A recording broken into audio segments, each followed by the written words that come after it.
Good evening सभी को। Welcome to think studies GK. तो ग्रुप डी के बारे में आपको पता है कि जो मामला है वो कैट के पास चला गया है, सेंट्रल एडमिनिस्ट्रेटिव ट्रिब्यूनल। तो उसके बारे में अब क्या हो सकता है, कैट किसके बारे में, किसके फेवर में ये मामला दे सकता है, आइए जानते हैं इस वीडियो में। सबसे पहले जो कल अपडेट था यानी कि 28 जुलाई का, उसमें हाई कोर्ट ने क्या बोल दिया था कि जो कैट है सेंट्रल एडमिनिस्ट्रेटिव ट्रिब्यूनल, वो 30 दिन का टाइम ले और अपना फैसला सुनाए, और जब तक ये फैसला सुनाएगा तब तक एग्ज़ाम पर क्या रहने वाला है, स्टे रहने वाला है, यानी कि तब तक एग्ज़ाम नहीं होगा भाई। ये तो चीज़ आपको मालूम ही होगी। तो अब ये जानते हैं कि कैट आखिर किसके फेवर में ये रिज़ल्ट दे सकता है, या 10th के फेवर में या ITI के फेवर में।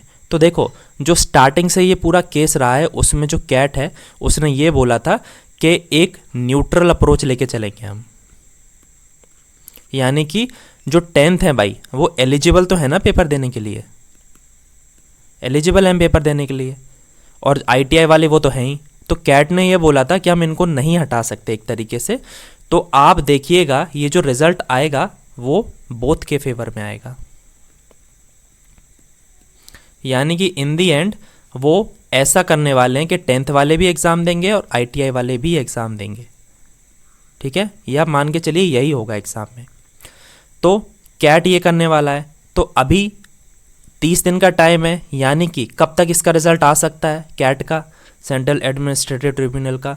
तो अभी आप क्या समझ लीजिए कौन सा महीना चल रहा है, जुलाई का एंड चल रहा है ना, तो अगस्त के एंड तक, अगस्त एंड इसका रिजल्ट आ जाएगा। और स्टे कब हटेगा, जैसे ही कैट का रिजल्ट सुना देके स्टे हट जाएगा, स्टे हट जाएगा। तो आप ये समझ लीजिए अगस्त एंड यानी कि सितंबर के स्टार्टिंग तक जो स्टे है वो हट जाएगा।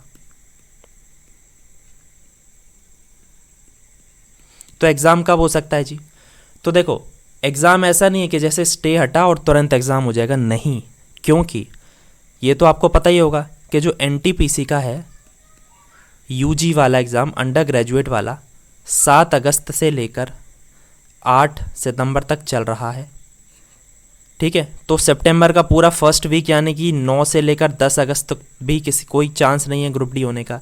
उसके बाद NTPC ग्रेजुएट वाला जो CBT 2 है वो होगा सितंबर में ही होने के सबसे ज़्यादा चांस हैं इसके। ठीक है, पूरा सितंबर में ये करा लेंगे क्योंकि उनको कुछ दिन से ज़्यादा नहीं लगना है, सितंबर में हो जाएगा ये पेपर पक्का से। मोस्ट चांस इसी के लग रहे हैं कि CBT 2 सितंबर में हो जाएगा। तो क्या उसके बाद सितंबर में हो जाएगा इसके बाद? तो देखो, एक और एग्ज़ाम आया था CEN 07 2024, ये टीचिंग से रिलेटेड था। ठीक है, और जो ग्रुप डी है वो CEN 08 2024 है। ठीक है, तो पहले कौन सा होगा भाई? ऑब्वियस ही बात है कि पहले ये होगा, ये वाला होगा। तो जैसे ही CBT 2 होगा उसके बाद ये वाला एग्ज़ाम कराएंगे और फिर जाकर ग्रुप डी होगा, यानी कि सितंबर में होने का चांस नहीं है। और अक्टूबर के मिड में, यानी पूरा मिड आपसे 2 वीक मान लीजिए मेरे हिसाब से ये एग्ज़ाम चलेगा। और जो ग्रुप डी है इसका जो सबसे ज़्यादा अच्छा खासा चांस होने का है वो अक्टूबर एंड में है। अक्टूबर एंड से भी अगर इन्होंने थोड़ा डिले किया तो नवंबर स्टार्टिंग फर्स्ट वीक ये एग्ज़ाम स्टार्ट हो जाएगा।